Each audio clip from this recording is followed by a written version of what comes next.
Hello there folks, I'm Dan Brown from sortofinteresting.com and today you're joining me on board good old narrowboat Abel's Ark for a chat about the general costs of living on board a boat. Specifically, this boat. Abel's Ark is about 23 years old and 45 feet long, and I'd like to talk about the costs involved with running a boat like this and how they can vary from boat to boat and boater to boater, and also take a moment to look back into the years that I spent living on board a much smaller boat, narrowboat Tilly, as many of you may be familiar, and we'll just compare and contrast a few of the costs and see what makes boat life expensive or cheap or a mixture of all of those things.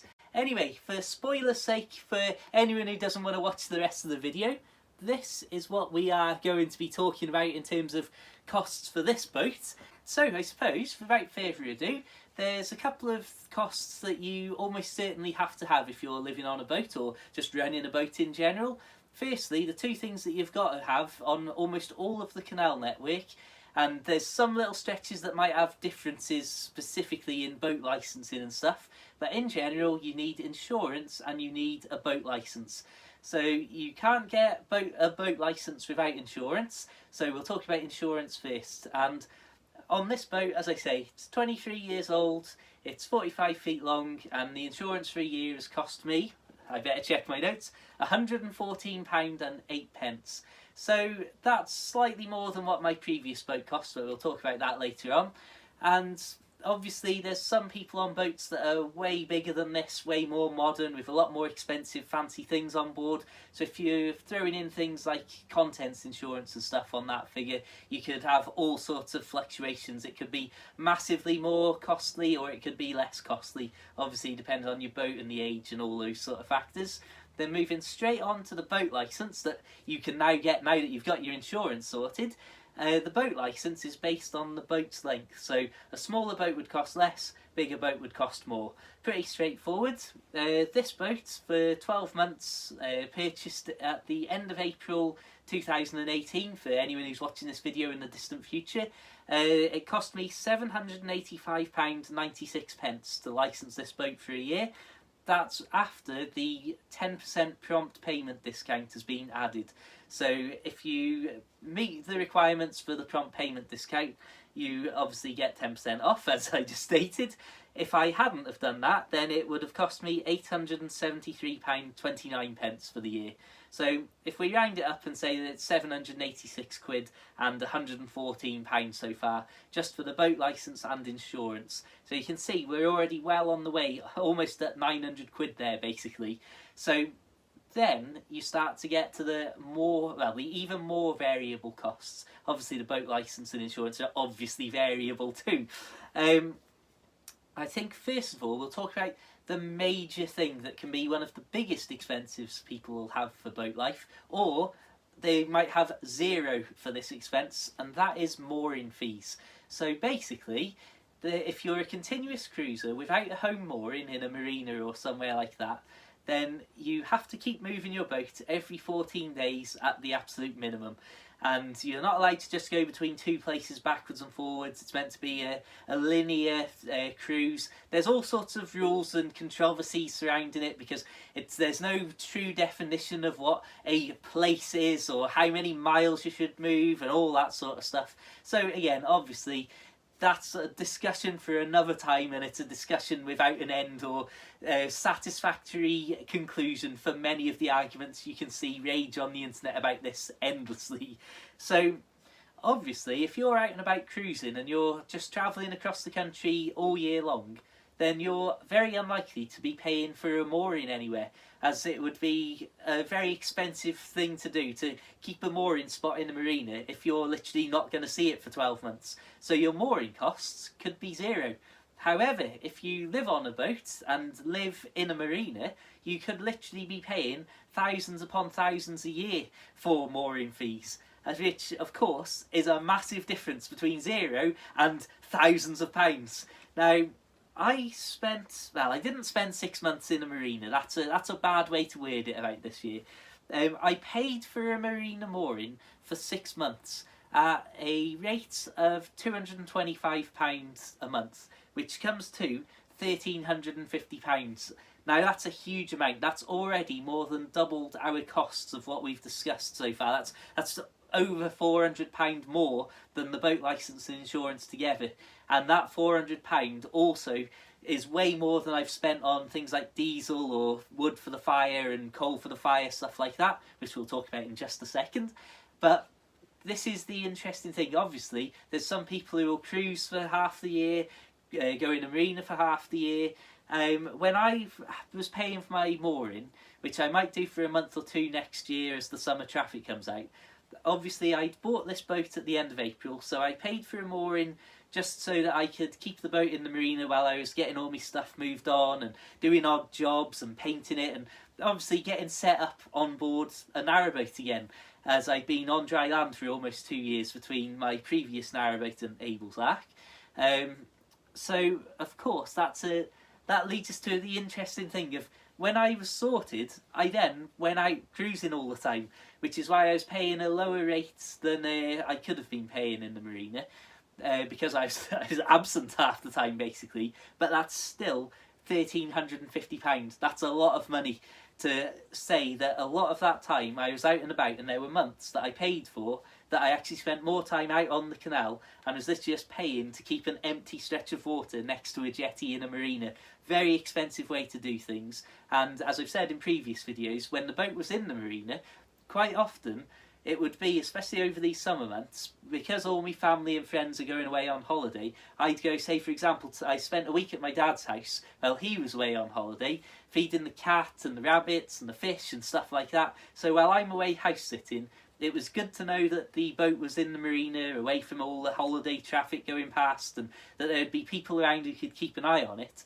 But again, you look at that and you think, whew, if I'd been out of the marina for a week or two that month anyway, and then I've parked the boat up and then disappeared. But again, those are all sorts of debates you can have amongst yourselves and decide as you get used to boat life what suits your needs better. So then there's the diesel costs. And fuel, some people will count fuel as diesel and stuff for the fire. I count diesel and then heating as separate categories.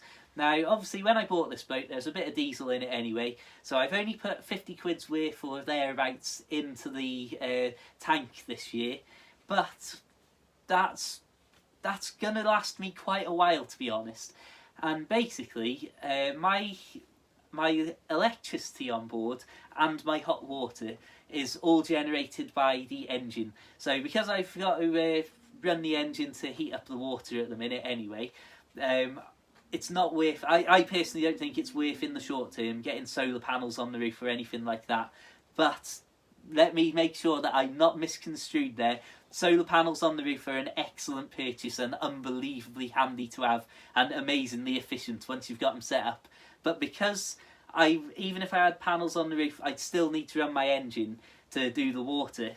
It's not worth me personally getting them put up at the minute, because, like I say, could have all the electric, and then it's almost more wasteful to run the diesel and burn that up through the engine and just do the water when I could be charging the batteries too. Anyway, so diesel I've only spent 50 quid on. Obviously, if you're cruising about hundreds and hundreds of miles all over the place, you could end up spending a few hundred quid on your diesel, but then you'd probably not be paying much for mooring fees, if anything, so that would more than balance it out. Again, different marinas will charge you different prices for mooring, and if you're in the middle of a city it might be a fortune. If you're out in the sticks it might be hardly anything compared to the city. So again, it can vary wildly. That's the important thing to take away from this, I suppose.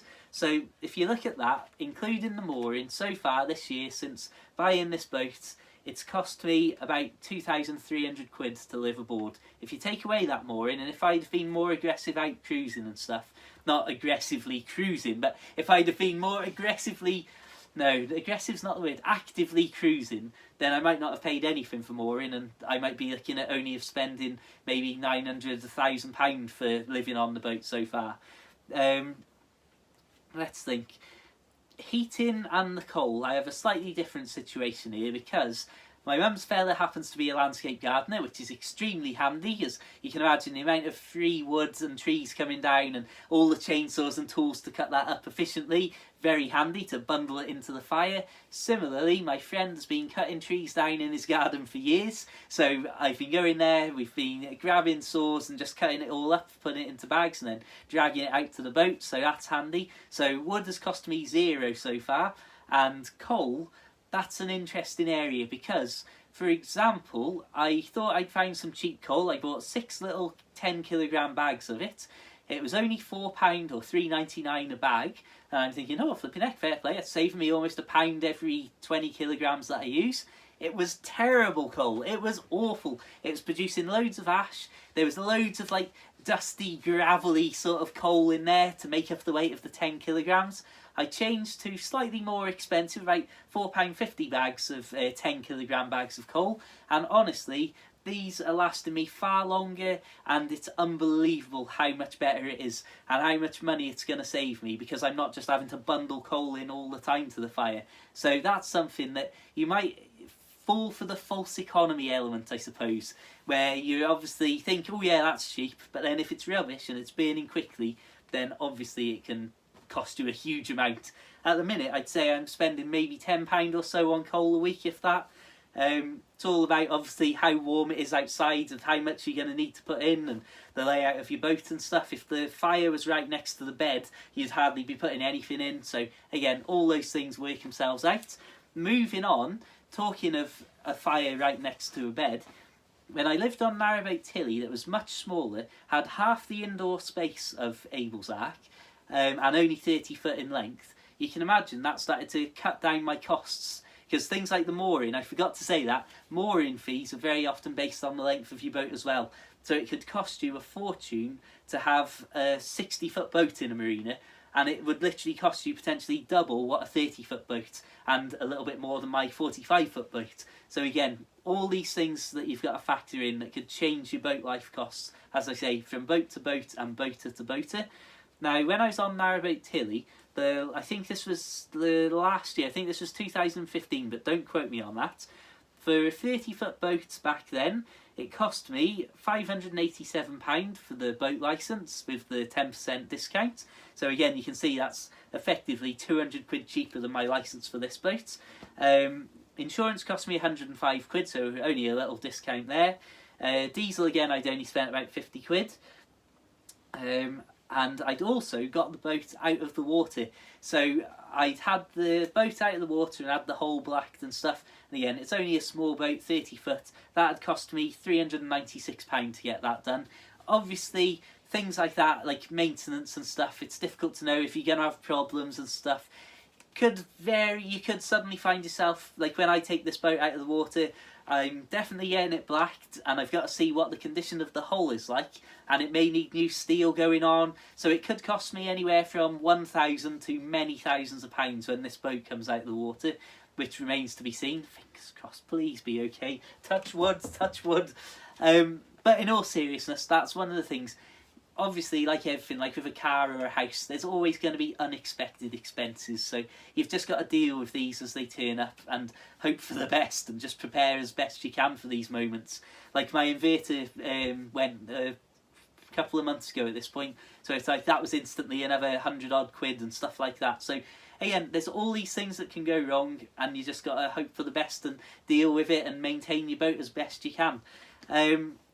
So of course, obviously things like the hull blacking, for example, £396 for the little boat. This boat, I expect it to be closer to 1,000. Could be over 1,000. We'll see what happens. But obviously that again depends on the marina you take it to and who's there and who's doing the job and all that. And well, just see what happens basically. So ultimately, there's an awful lot to say, and there's an awful lot of variation. As I say, that's the key to take away from this. I've spoken very briefly about some of the things that can alter the costs as we've gone through them very, very briefly there, even though this is a 15-minute video almost at this point. And that's it really. You can estimate and give yourself a rough guidance of how much you think it might cost to live on a boat, but until you're actually out there doing it, you don't know for certain. And of course, if you wake up and the engine won't start, then you could be looking at huge costs and then you could go for years and years without having a problem, cruising around and be living on a shoestring budget and barely spending anything in a year. So of course, it's all a matter of perspective, a matter of individual cases and how people want to live on their boats. Anyway, thank you so much for tuning in. I hope that's proven interesting or maybe even useful. Goodness me, that'd be a shock. But in all seriousness though, thank you so much for tuning in. If you want to help me out and check out my other videos and subscribe, hit the notification bell so that YouTube will tell you when I post a video, hopefully. Feel free to check out my short books about life on a boat. It's available for the Kindle as a paperback and one of them even as an audiobook. And my next book, the book that I'm currently releasing and preparing to get out there, I'm not charging money for it. Instead, it's going to be released completely free of charge as a monthly series of posts on the website and also as a monthly audiobook episode here on YouTube. Because I'm releasing that for free, if I started a Patreon to try and counteract the loss of sales, but don't worry, if you're not interested in the Patreon, which you'll find a link to in the description, you're not missing out. You'll get to hear it free, you get to read it free, it'll all be completely free, and the Patreon's just a way to hopefully fund it to a certain extent. So if you're interested, please check that out.